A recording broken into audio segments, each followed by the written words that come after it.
बिस्मिल्लाहिर्रहमानिर्रहीम। अस्सलाम वालेकुम स्टूडेंट। आज का जो हमारा नेक्स्ट टॉपिक है वो है थ्योरी एंड लॉ के रिलेटेड। तो याद रखिएगा, कहता है जब साइंटिस्ट प्रूव करते हैं किसी भी हाइपोथेसिस को, किसके जरिए? बाय तजर्बात, एक्सपेरिमेंट्स के जरिए। यानी किसी भी हाइपोथेसिस को जब साइंसदान मान लेते हैं तजर्बात के जरिए कि ये ट्रू है, हाइपोथेसिस को क्या मान लेते हैं? ट्रू मान लेते हैं। तो इसी हाइपोथेसिस का इस्तेमाल करते हैं, वो क्या करते हैं? न्यू हाइपोथेसिस जनरेट करते हैं, नए हाइपोथेसिस बनाते हैं। नए हाइपोथेसिस क्या करते हैं? फॉर्म बनाते हैं। और इन नए हाइपोथेसिस पर अगेन दोबारा से दोबारा क्या किया जाते हैं? टेस्टिंग की जाती है, यानी एक्सपेरिमेंट किए जाते हैं। और एक्सपेरिमेंट के बावजूद ये हाइपोथेसिस जो से हैं, जो सिंगल हाइपोथेसिस जो ट्रू साबित होता है उसी से बनाए हैं। ये हाइपोथेसिस अगर तजर्बात से गलत साबित ना हो, ट्रू साबित हो, तो इन हाइपोथेसिस को हम क्या नाम दे देते हैं? थ्योरी का नाम दे देते हैं। क्या नाम दे देते हैं? थ्योरी का नाम दे देते हैं। तो हम देखते हैं कि थ्योरी क्या है। याद रखिएगा, एक तो हमने सीखा कि वो हाइपोथेसिस जो तजर्बात से साबित हुआ कि ये बिल्कुल एक्यूरेट है, बायोलॉजिकल प्रॉब्लम का आंसर बता रहा है, वो हाइपोथेसिस को इस्तेमाल करते हुए साइंसदानों ने मजीद हाइपोथेसिस बनाए और उन हाइपोथेसिस पर तजर्बात किए। जब उन हाइपोथेसिस का भी रिजल्ट बिल्कुल उसी के मुताबिक आया जो पहले वाला हाइपोथेसिस था, यानी एक्यूरेट आया, जिससे बायोलॉजिकल प्रॉब्लम बिल्कुल एक्यूरेट बताई जा रही थी, तो उन हाइपोथेसिस से जो नतीजा निकला वो वाले रिजल्ट को उन्होंने किस चीज का नाम दे दिया? थ्योरी का नाम दे दिया। तो कहते हैं थ्योरी जो है ना, एक ऐसा वर्क है, थ्योरी इज सपोर्टेड, जिसकी हमायत की जाती है, सपोर्टेड बाय एक्सटेंसिव एविडेंस, बहुत ज्यादा सबूतों के साथ वो वाले वर्क जिसकी हमायत की जाएगी, उस वर्क को हम क्या नाम देंगे? थ्योरी का नाम देंगे। Extensive evidence and repeatedly validated by researchers। यानी थ्योरी एक ऐसा वर्क है, एक ऐसा रिजल्ट है जिसको मल्टीपल एविडेंस यानी बहुत ज्यादा सबूतों के साथ सपोर्ट किया जाएगा, जिसकी हमायत की जाएगी, और जिसको बार बार रिसर्चर्स क्या साबित करेंगे? वैलिड साबित करेंगे, यानी एक्यूरेट साबित करेंगे। तो वो वाले वर्क को मैं क्या नाम दे दूंगा?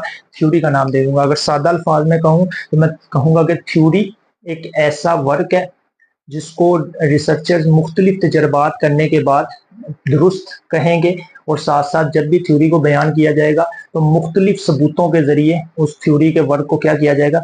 बयान किया जाएगा। तो वो वर्क जिसको मुख्तलिफ सबूतों के साथ बयान किया जा रहा है और मुख्तलिफ रिसर्चर्स उसको वैलिड करार दे रहे हैं, तो उस वर्क को, उस रिजल्ट को मैं क्या नाम दे दूंगा?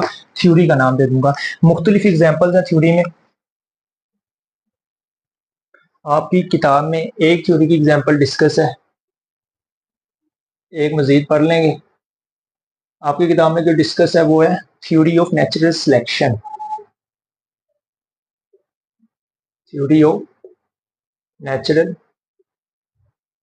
सिलेक्शन, ये एक मिसाल है किसकी? थ्योरी की। यानी कि ये थ्योरी ऑफ नेचुरल सिलेक्शन किसके मुतालिक बताती है? ये बताती है how species change over time through natural selection.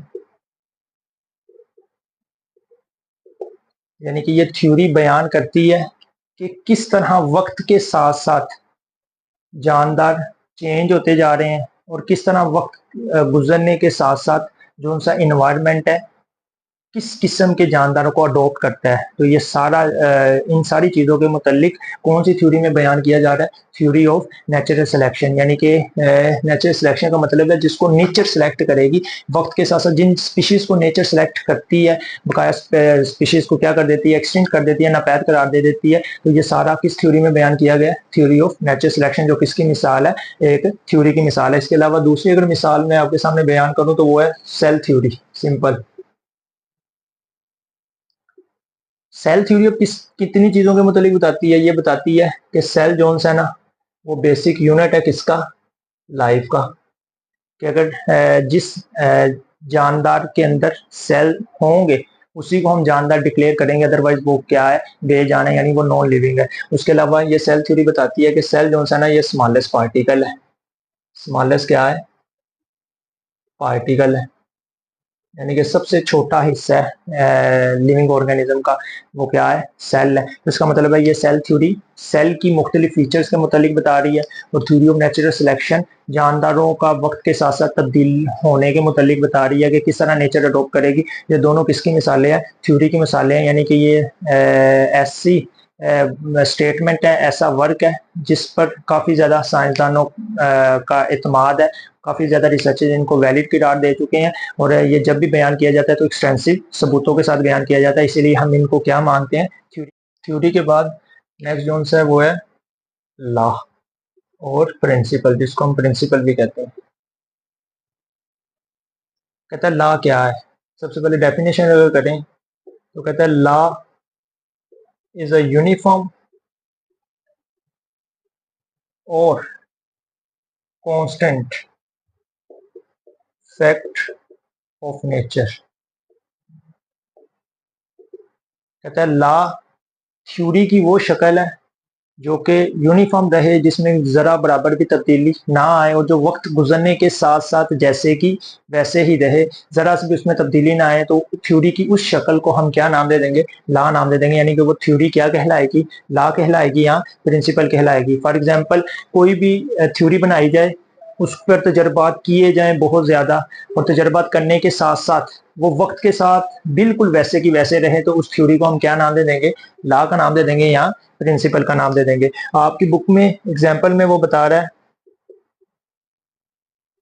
दो मिसालें हैं लॉ की जो अभी तक दुनिया में बनाए गए हैं। एक पहला जो सा लॉ है वो है Mendel law of inheritance, Mendel's law of inheritance, जो विरासत के रिलेटेड है, कैसे तब्दीलियाँ आती हैं, कैसे जीन्स वही खसूसियात शो करते हैं जो पेरेंट्स के अंदर मौजूद है, कैसे ऑफ स्प्रिंग में खसूसियात ट्रांसफ़र होती है। ये Mendel law of inheritance. Mendel law of inheritance के बाद जो सा दूसरा लॉ है वो है हार्डी वेनबर्ग लॉ, यानी ये भी इनहेरिटेंस के रिलेटेड है। ये बेसिकली एवोल्यूशन के रिलेटेड है, इर्तिका के रिलेटेड। ये लॉ बताता है कि किस तरह जानदार की एवोल्यूशन हो रही है।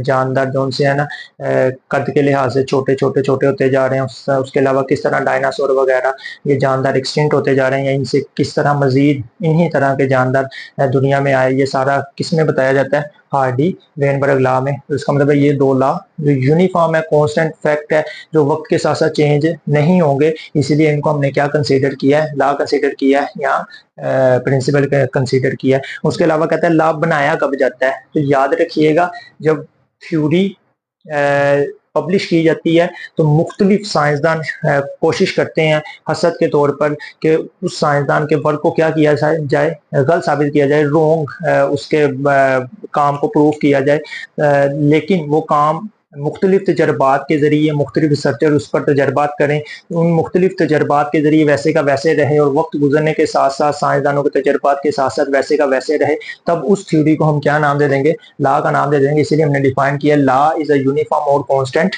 Fact of nature.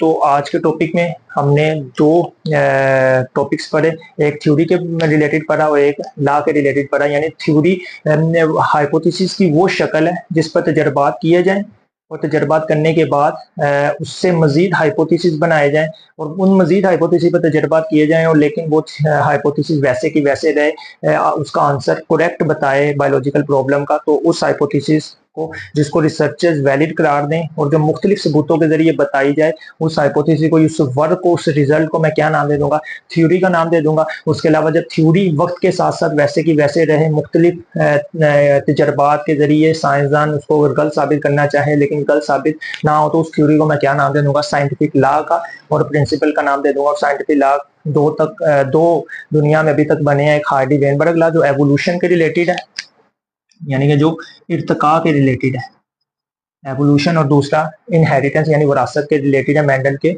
लॉ। तो उसके अलावा किताब के अंदर अगर मैं रीडिंग करूं